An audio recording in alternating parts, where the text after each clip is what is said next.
Cast ng Asawa Ko, mainit na sinalubong ng fans sa Baguio City. Silipin sa report.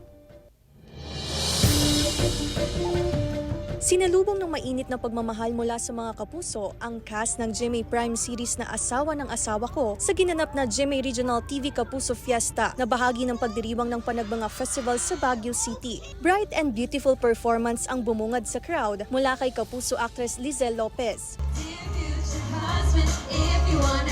Tilian din ang fans ni Kapuso actor Martin Del Rosario.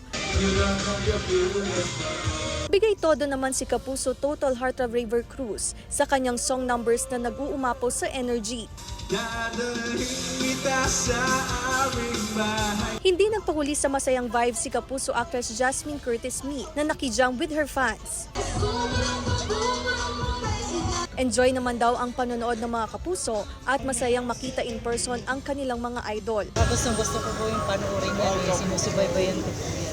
Bukod sa pagpapasaya ng crowd, sinulit din ng mga kapuso artist ang pamamasyal at namangha sa mayamang kultura, tradisyon at kasaysayan ng Cordillera Region sa kanilang pag-iikot sa Baguio Museum. Ang dami ko natutunan sa kanila, especially yung clothing, tsaka yung mga utensils na ginagamit nila dito. Talagang nakaka-amaze na makita mo siya in person. It's an honor na makapunta sa ganitong lugar kasi ang dami ko natutunan.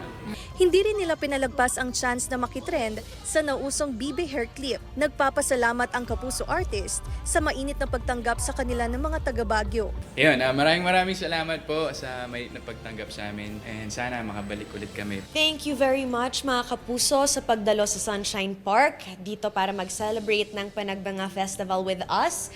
We hope you keep watching Asawa ng Asawa Ko. Claire Lacanilaw, 1 North Central Luzon.